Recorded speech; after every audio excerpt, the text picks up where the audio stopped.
Didática significa arte de ensinar. Esta frase é hoje repetida, a maioria das pessoas não sabe nem quem é que disse isso. Está aqui há mais de 400 anos, dita por Comênio.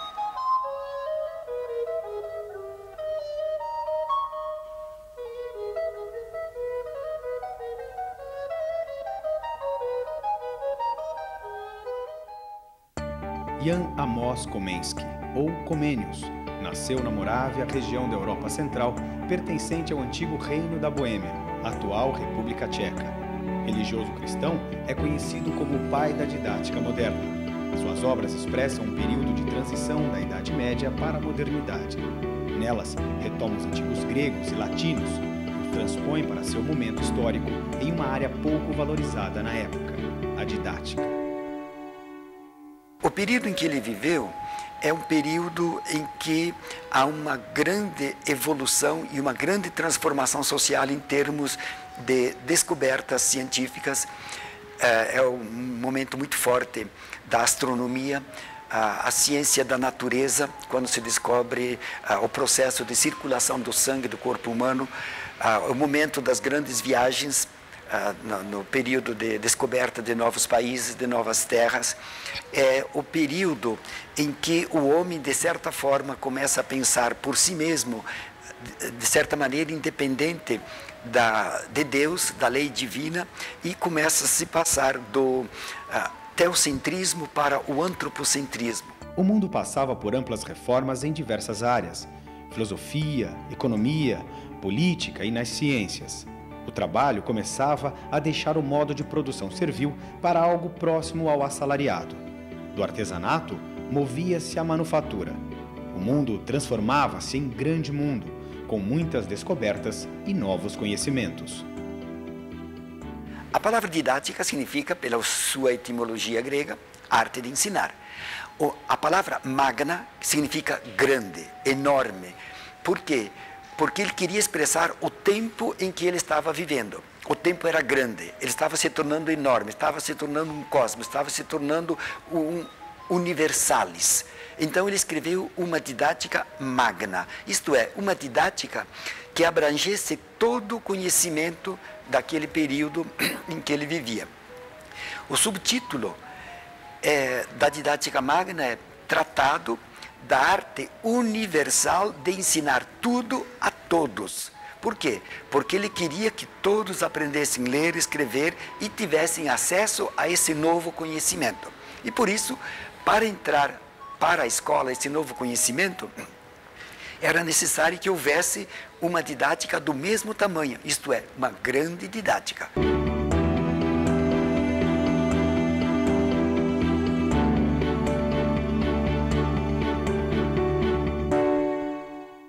A obra didática magna, ela tem que ser lida com cuidado por quem quer estudá-la, porque se a gente a lê com os olhos de hoje, sem se reportar ao século XVII, dificilmente nós a entenderemos.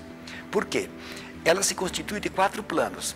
O primeiro são os fundamentos filosóficos e teológicos da didática. O segundo plano são os princípios gerais da didática. O terceiro é a didática específica das artes, da religião, das ciências, da linguagem. E o quarto plano são os planos de ensino que nós conhecemos até hoje. O primeiro princípio da didática magna, obra mais importante de Comênio, é a observação da natureza, especialmente a árvore, o sol e a ave. A natureza é sábia e deve servir de modelo ao homem. Portanto, o modelo da nova didática surge fora dos muros da escola. Para Comênio, o professor lê a vida externa e a leva para a sala de aula. O segundo princípio, ele diz: quem é que imita a natureza? O sapateiro, o coureiro, o ourives, o artesão, o pintor, o escultor, isto é, para constituírem as suas obras, eles seguem o modelo da natureza, imitam a natureza, imitam a ave. Portanto, são artistas, são artesãos. Terceiro passo, quem é que não imita a natureza? Nós, professores. Ele diz, os professores são a aberração da natureza, porque eles não imitam a natureza, eles não seguem a natureza, eles não obedecem ao ritmo da natureza. Quarto passo, a correção para nós professores. Professores, imitemos o artesão, que não é professor, que imita a natureza, que é sábia. Então, esses são os fundamentos da didática num primeiro momento.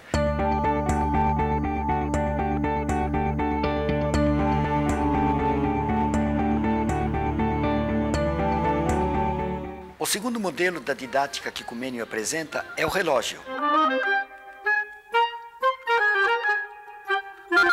É evidente que não é o relógio nosso atual, é o relógio com as engrenagens. E ele se encanta com o relógio porque ele diz como uma máquina construída pelo ser humano consegue imitar a natureza. O relógio marca o dia e a noite e as horas, o nascer e o pôr do sol. Ele diz, por que a escola não pode ser como um relógio?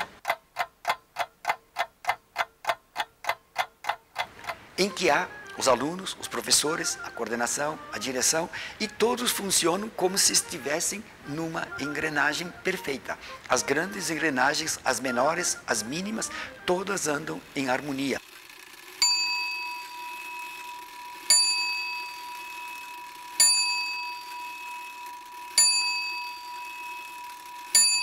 Mas é o período também em que se inventa, em que se descobre, em que se institui socialmente a imprensa.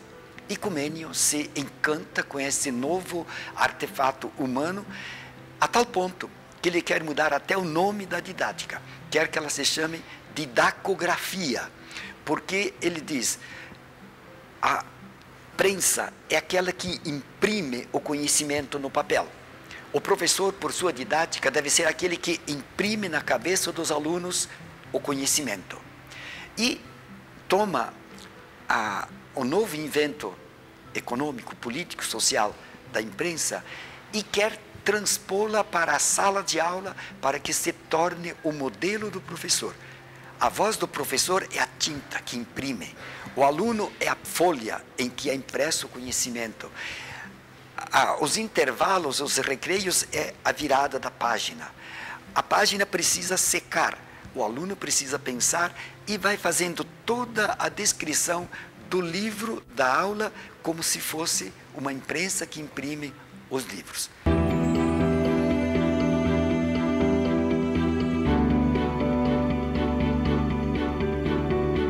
Quando você perguntou por que ele é o pai da didática moderna, porque ele foi capaz de ler o seu tempo. A didática não é uma técnica de sala de aula, a didática é uma leitura de mundo. Me faz lembrar Paulo Freire hoje, que antes de ler a letra, antes de ler a escola, tem que ler o mundo. A criança, o jovem, o adulto, antes de se letrar, ele tem que ler a vida, ler o mundo. Comênio fez uma leitura de mundo. E a didática de Comênio não é uma técnica de ensino, é uma leitura de mundo na perspectiva da filosofia, da ciência, da religião, dos inventos humanos, do relógio e da imprensa. Então, a didática dele é muito mais do que uma técnica de ensino, é um método de ensino, tanto assim que ele diz que a didática é a arte de ensinar. Depois ele diz, é a arte de ensinar e de aprender. E conclui, didática é a arte de aprender, porque é como semear nos espíritos o conhecimento. Se semeado e dadas as condições, ele se desenvolve e cresce. Com a didática magna, Comênio pretendia reformar as escolas. Para isso, queria que os conhecimentos científicos que surgiam fossem levados aos alunos não pela imposição, mas com satisfação e alegria.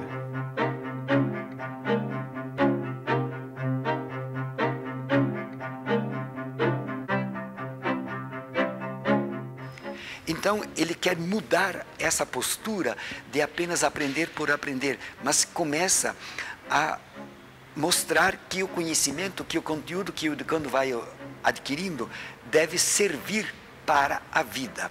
Isto é, deve ser algo que vai para além da escola. O conhecimento em si não está na escola. O conhecimento entra para a escola sob a forma de conteúdos, de teorização, de princípios, de normas, de regras, de conhecimentos abstratos, que o aluno tem que se apropriar, mas que isto deve voltar depois para a vida. A didática magna era também uma obra política. Comênio acreditava que a educação era a chave da mudança social. Para ele, a educação, a religião e a piedade eram os grandes instrumentos para a salvação do homem. A visão de homem que Comênio tem é um homem novo, cujo destino maior é a vida eterna, o céu. Este homem novo, para conquistar a vida eterna, ele propunha que, em primeiro lugar, fosse um homem instruído. Por isso, todos deviam saber ler e escrever, às vezes contrariamente aos cristãos católicos, que não precisavam ler a Bíblia, porque a própria igreja interpretava. Ele diz, todos têm que saber ler e escrever para poder ler e interpretar por conta própria a Bíblia. Então, essa era uma das finalidades de que todos deviam ler, saber ler e escrever.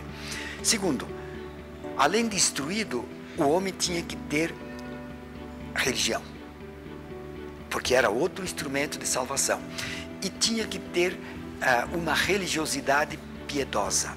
Então, ele tinha 3 elementos básicos que constituíam o novo homem. Não significa que a didática dele tinha sido utilizada pelos professores do seu tempo. Em pequena medida, sim. Mas uma questão é a leitura que ele fez, a proposta que ele escreveu e depois o tempo que demorou para ainda ser implantada.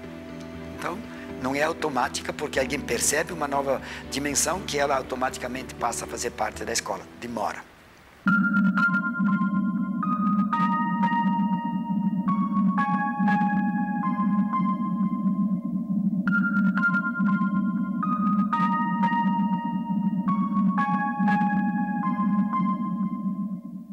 Quando ele faz a leitura de mundo e que ele propõe que todos sejam educados em todas as coisas, na didática magna ele propõe que todos sejam educados. Mas quando ele diz todos, ele também tem limitações. Então a primeira limitação, ele diz todos, porém só os jovens, até 24 anos. Preferencialmente os moços, secundariamente as moças também. Então já não são todos. Os jovens, moços, até 24 anos, da religião dele. Então excluía as outras crenças e excluía a idade adulta. Mas ele dizia, todos devem ser educados e propunha. Só que o todos também tem limitações para ele. Todavia, a didática tem como subtítulo a arte universal de ensinar tudo a todos. Quando ele percebeu que o todos tinha limitações, ele escreveu uma outra obra chamada Pampédia.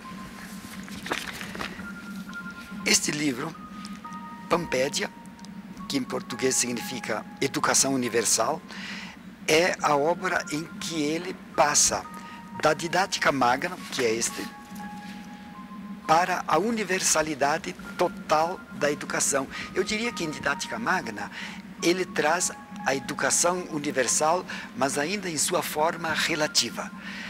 Em Pampédia, ele traz a educação universal em sua forma absoluta. Não esquece ninguém, trabalha com todos, ele quer que todos, efetivamente, todos sejam educados. De tal forma que ele diz, todos devem ser educados em tudo, totalmente. A palavra Pampédia vem do grego, pela sua etimologia, pan significa tudo, todos, totalmente, e paideia, educação. Então a palavra Pampédia significa educação universal em português. Na Pampédia, propõe que haja professores universais, livros universais e escolas universais. Na didática magna, ele propõe que haja uma escola da infância, da adolescência, da juventude e da idade adulta. São 4 escolas, 4 níveis escolares. Na Pampédia, ele propõe 8, porque ele quer abranger a totalidade. Tanto assim que ele começa a dizer, o primeiro nível da educação é a educação dos noivos. A educação da criança deve começar na preparação para o casamento. Primeira escola, a preparação para o casamento. A segunda, a escola da puerícia, da infância, da adolescência, da juventude, da idade adulta, da velhice e da morte. Propõe 8 níveis para que antes do nascimento e após a morte ainda se aprendesse. Isto é, a universalidade total, absoluta em todos os sentidos. E pergunta, e aqueles que nascem com necessidades, nós diríamos hoje, necessidades especiais, os cegos, surdos, mudos, os deficientes? Esses também têm que ser educados porque são filhos de Deus. Mas se houver alguém que não tem condições mesmo de ser educado, então entreguemos isso a Deus, pois é criatura dele. Até isso ele dizia.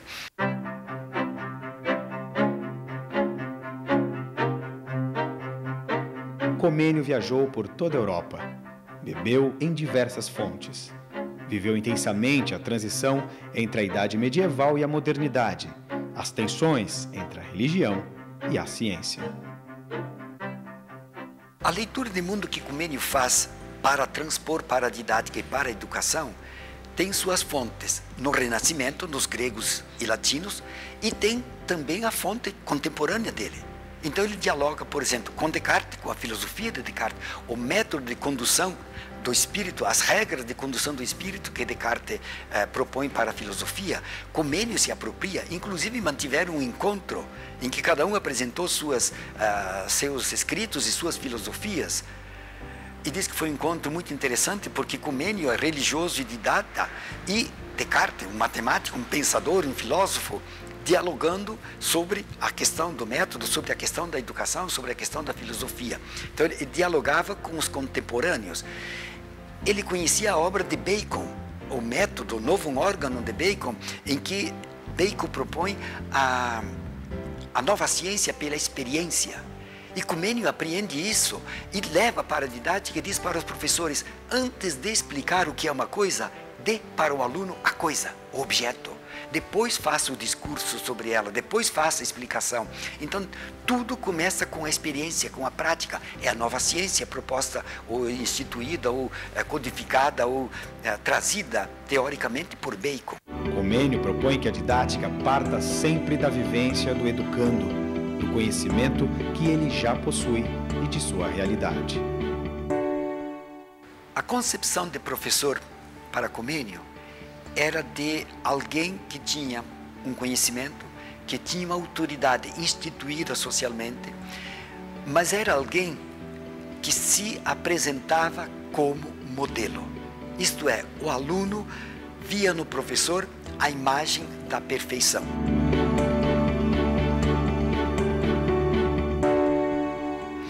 É evidente que o professor que Comênio apresenta ainda não é o professor assalariado, é o professor que de certa forma dá a sua aula. A gente esquece que a palavra, a expressão dar aula nós usamos hoje tão comezinhamente como se fosse o cotidiano.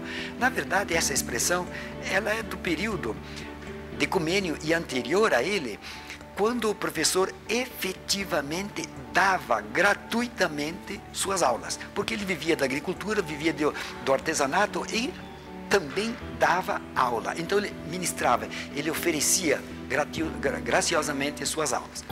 Nesse período, havia uma transição entre o preceptor, que educava o filho do nobre, para a educação coletiva. Comênio acreditava que se podia ensinar muitas crianças ao mesmo tempo, desde que todas pudessem ver e ouvir o professor. Comênio leu o novo modo de produção do artesanato para a manufatura e possivelmente essa visão tem influenciado o seu modo de ver como deveria ser a nova organização escolar. A didática que Comênio propõe, ela leva em conta o momento histórico em que ele viveu e as necessidades sociais da época. Tanto assim que a proposta didática dele é uma resposta às necessidades sociais, mas ao mesmo tempo uma expressão das necessidades sociais. Então a educação e a didática não são apenas a dimensão da escola que responde à sociedade. Antes de ser uma resposta, a didática e a educação propostas por Comênio são uma leitura, são uma expressão de necessidades sociais daquele momento. Por isso, quando ele propõe que todos devem saber ler e escrever, ele tem interesses econômicos, políticos, sociais, educacionais, religiosos, mas é uma necessidade social. Por quê? Porque todos devem aprender a ler e escrever, porque há uma necessidade social de conhecer os novos mundos, as novas funções sociais, as novas dimensões de ciência, de cultura, de conhecimentos que se expressam pela imprensa. O que adianta ter livros impressos se não há quem os leia por não saber? Então, é uma necessidade social criada também por um objeto, por um invento social. E ainda, se ele diz que todos devem e podem saber ler e escrever, é também porque todos podem trabalhar. Não só os servos, não só os escravos, mas todos são capazes de trabalhar.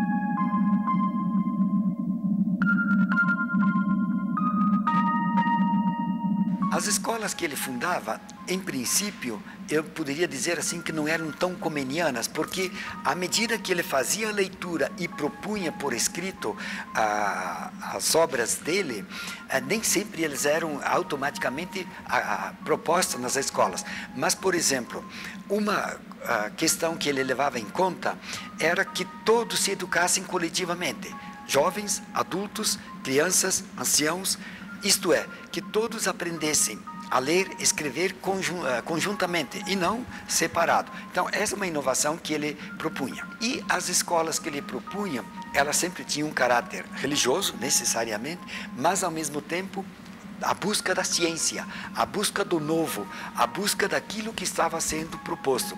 Tanto assim que ele, sendo essencialmente religioso, muitas vezes se surpreendia em contradição, e ele mesmo escreve Didática Magna: como eu, sendo um religioso que devia pregar a Deus, pregar a Bíblia, estou me envolvendo com coisas humanas, às vezes mundanas, que nada tem do reino dos céus. Porém, para ir para o céu, você tem que saber ler e escrever, você tem que ser instruído, você não pode ser ignorante. Você tem que ter piedade e você tem que ter uma crença. Então ele critica muito as universidades e diz: as universidades não propõem esse tripé. Por isso, das universidades saem mulos, burros, indômitos e indolentes, porque só se ensina conhecimento, não se ensina moral, não se ensina religiosidade. Então ele critica. Mas tem uma visão muito interessante das universidades.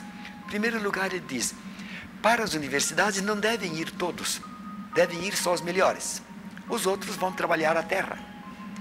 Nas universidades, façam-se todos os estudos científicos e teóricos, mas o último ano das universidades não se faça nas universidades, se faça o último ano nas viagens, para conhecer o mundo.